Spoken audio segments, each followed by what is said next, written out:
People of Reddit that believe in the paranormal, ghosts, demons, angels, etc., on what exactly happened to make you start believing. Story 1.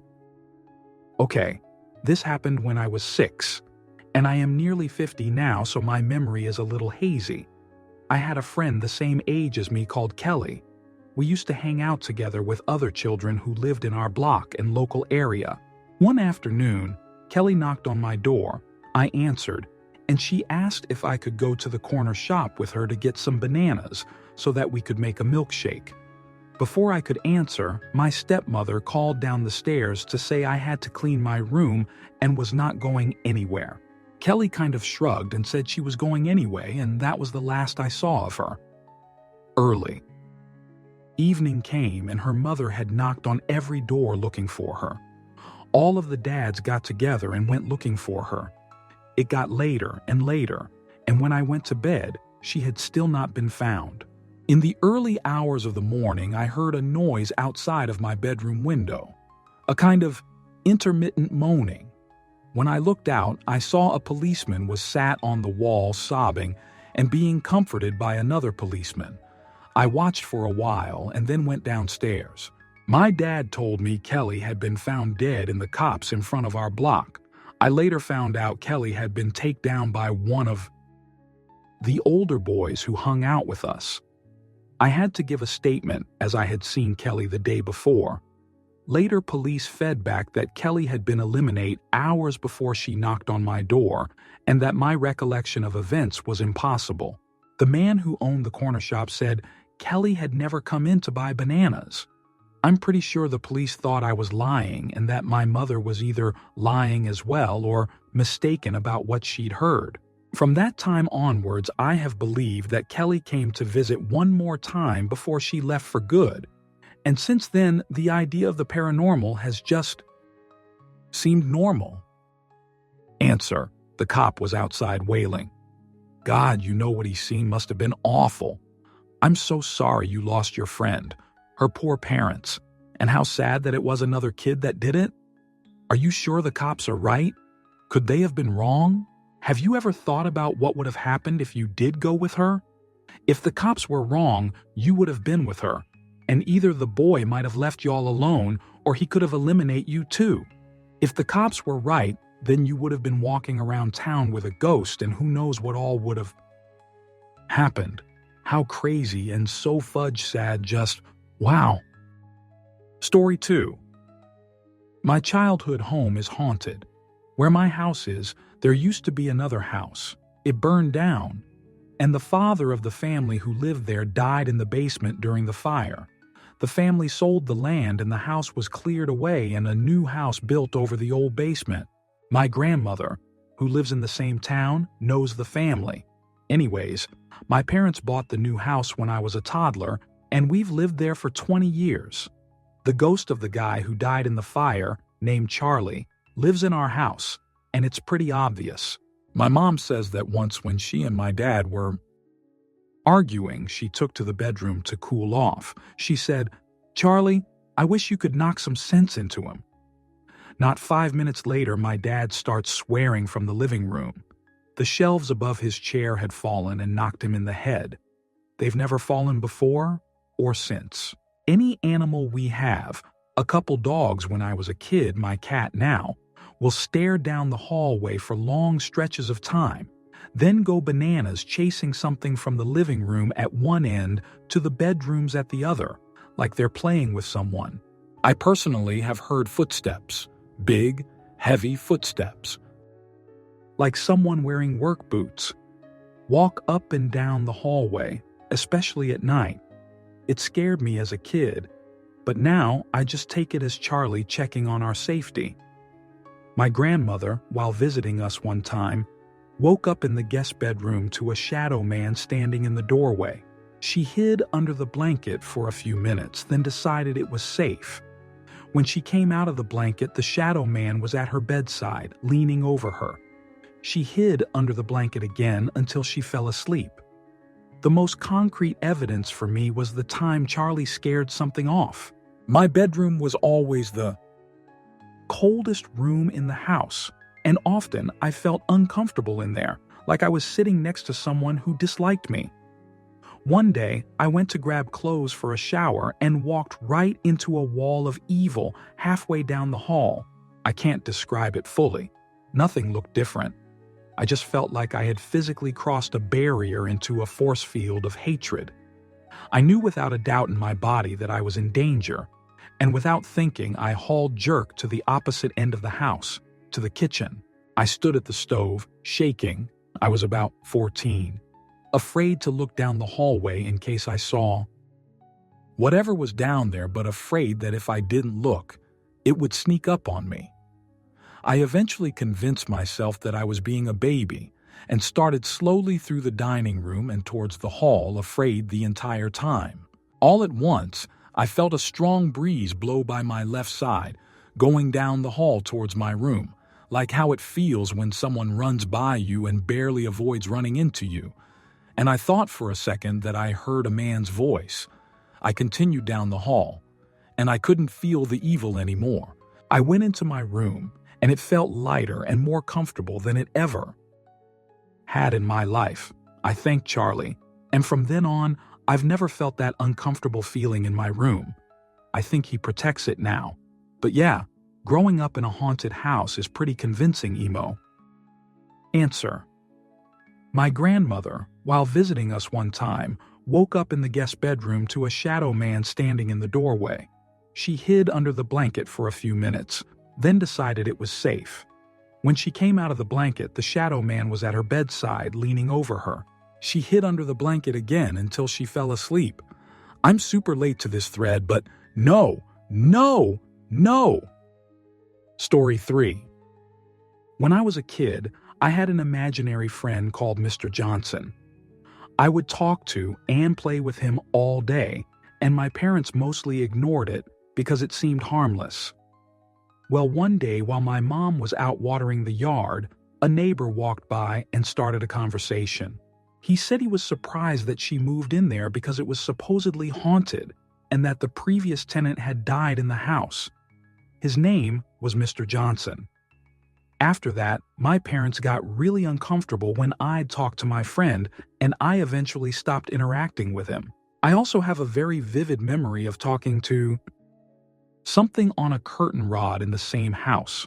I can't remember what we were talking about, only that its voice was kind of raspy and weird. When my dad came in and asked WTF I was doing, I remember the thing saying "Say him God," so I told my dad I was talking to God and thought the freaked out look he gave me was hilarious, even though I had no real understanding of what God was or why that was such a strange thing to say. Answer: Johnson is the second most common last name in America, just behind Smith. Kids having imaginary friends is common.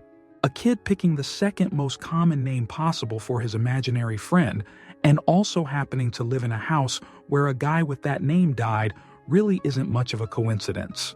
If you lived in like Arizona and your imaginary friend's name was something like Heinrich Schiffmacher, and then it turned out the dead guy had that exact name, it would maybe be more impressive.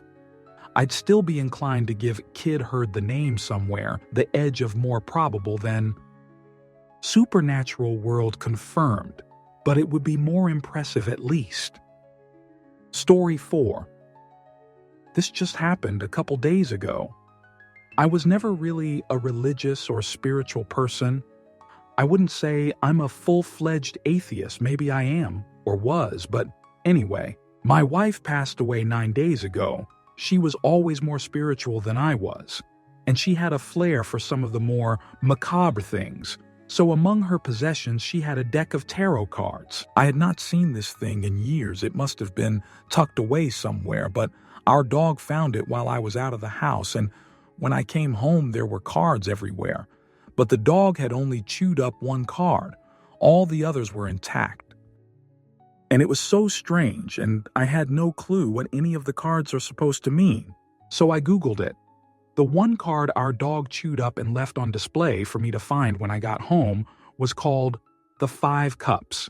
It features a person in a black shroud looking at 3 cups that have spilled over in front of them, and they are so overcome with grief, they fail to notice the two cups still standing behind them. It was just so strange and shocking to be presented with a tarot card about grief and loss at that time by our dog, kinda wondering what's going to happen next. Answer: years ago, my now ex abandoned me. About a week or so after he left, I was playing with a card deck similar to tarot, and the question I put forth was what was going to happen to me now. The card I turned over was called Gathering, and the explanation was being surrounded by family and friends. I reshuffled and laid a card out twice more, and it was Gathering every other time. And that's exactly what happened. My family and friends gave me the support I needed to get through it. I had never received that kind of support before in my life. Story 5. I once got a job to install a security system in an old house. The family that moved in there had a little 5-year-old-ish boy. The boy was playing around by himself, and he would sometimes ask random questions to what seemed like me. I answered one of his questions, and I remember him telling me, "Oh, sorry, I was just talking to my friend." The mother poked her head in and told me that he had found a new friend since they moved in. She then leaned in closer and jokingly said, "It's actually kinda creepy." Well, later that day, the boy was in the kitchen playing, and he was trying to reach a bag of chips on top of their fridge. I told him he should probably get down off the counter and I could get them down for him. He proceeds to get down and say, "Oh, my friend will get it." I just kinda shrugged it off and went back to working on running the cable through the wall. All of a sudden, the bag of chips explodes on the floor. I turned around thinking the kid must have gotten back on the counter, but instead was on the floor picking up the chips. He gave me a look and said, "My friend accidentally knocked them off." I asked the boy where his friend was now, and he points on top of the fridge and said, "He is right up there smiling at you. I never got such a freaky chill in my life." Story 6. I am a Buddhist, and I have personal evidence of the continuance of existence after passing. In Buddhism, there is neither a body nor a soul that continues, eternalism. This is the doctrine of anatta. What continues is more subtle. However, suffice to say that passing is not the end of existence. I had not talked to my father for 18 years as he was a bipolar sufferer who self-medicated with adult beverage and substances, and in his rage and hatred was intimacy and physically abusive. My mother finally agreed to kick him out of the house, and he moved into cheap accommodation, rented to him by the owner of the local corner shop where he'd bought his cheap booze for so many years. His eldest son, my half-brother, moved in too. My father eliminated him in an argument. Therefore, I had not talked to my father since I was 18. In February 2017, I had 2 nights of vivid dreams where my father came and apologized to me. I felt great joy and peace alongside my forgiveness of how he'd personally treated me. This was in marked contrast to the nightmares about him I'd suffered sporadically before then. In October, a solicitor got in touch to say that he died, alone and still in the grip of his addictions. In February, it took them a while to find us as me, my mother and my 3 siblings had all moved, so they had to look for us, which was intentional. Those dreams could well have been a coincidence, but they were too emotionally important for that to be a satisfying answer. Story 7. Probably too late now for anyone to see this, but it's something that's always made me think. When my sister was a baby, she was always crying and would not sleep through the night unless she was in bed with my mom. My stepfather worked nights at a hospital, so he was not there when this occurred. Mom told me she woke up because she felt a hard, bony finger tapping on her shoulder. She woke with a start to this finger and realized in the night she had rolled on top of my sister and was suffocating her. If she had not woke up, my sister would have probably died. My mom turned around in a panic, thinking my stepdad had came home early and had poked her to wake her up, but he was not there, and wasn't there till the next morning. She swears to this day that an angel tapped her to wake her up to save my sister. Answer: how old was your sister? I have recently been putting my 20-month-old in my bed because he hasn't been sleeping. It's rare I do this, and it's usually already close to morning. He just sometimes gets up at 3-4 and won't go back to bed. I'm still scared something like this will happen even though I'm a light sleeper and always wake up when I turn over. Usually I'm so uncomfortable and/or paranoid I don't sleep anyway, but at least I'm laying in bed and not sitting in a rocking chair. Story 8. Worked at the Winchester Mystery House in San Jose for a while. Because I wasn't driving yet, I took the bus regularly to work. This bus usually dropped me off excessively early, like 7 a.m. for my 8 a.m. shift. Sometimes I would meet up with the key holders for the house and help open it, turning on lights and opening doors and such. One of these occasions I ran into a man in white overalls in one of the rooms. I say good morning and go about my way. He nods and says good morning with a really thick accent. German, I think. No biggie. Sometimes there are workers who show up early to retouch some part. Or another of the house. I hadn't seen this guy around, but he might be newer. I mention it to the key holder when I see him in one of the offices. He takes me to one of the workmen's sheds and points to a picture on the wall. Lo and behold, there's the workman with about 7 other people. The photo was dated to 1908. The tour guides named him Clyde. Stuff like that wasn't a daily occurrence, but happened regularly enough, particularly in the early mornings. I got used to being respectful of the house, whatever inhabitants lived there. Enough so that when I put in my 2 weeks' notice, I got a gift from Mrs. Winchester. She played the piano for me. I loved that house, and it broke my heart to leave it. Edit. Formatting. Story 9. When I was 20 or so, I worked for a carpet cleaning service. It was really just me and the 2 other guys who started it. I eventually proved myself, and they gave me a van and my own clients to work. So I head up into the rural Tennessee hills to do a job one morning. It was a private house. I spoke with a middle-aged woman who owned it and began my process, pulling out the machine, hooking up to a water source, etc. As I make my way through the house, I noticed that the woman I spoke with was hanging out in the kitchen, and there was the husband doing work in the garage and out front. No other signs of people in the house. I'm making my way down the main hallway straight into the master bedroom, I assumed. As I push the machine in the room, watching what I'm doing on the floor, I see an older woman out of the corner of my eye. She is wearing a white gown, standing up out of a chair in the far right corner of the room. I look up to apologize, and I see her briskly walk around an alcove where this chair was. I could not see the right wall of this alcove, so I assumed it was an exit, and she was simply leaving so I could finish. I continue and make my way to the alcove, and as I turn into it, I see that it is a closet with the door ajar and light off. My heart sank, and I half-assed the rest of that job and booked it out of there. It never felt aggressive or anything. Peaceful, actually. Just an old soul hanging out, I guess. 15 years later, and it's still so vivid in my mind. Answer. I had something like that happen to me a couple of years ago on a tour of the Moody Mansion in Galveston. It was such a sudden realization that it left me laughing. We were upstairs in a bedroom on the north side of the house. There were several people on the tour, so as one lady entered a room inside the bedroom, I hung back to allow her time to explore at her leisure.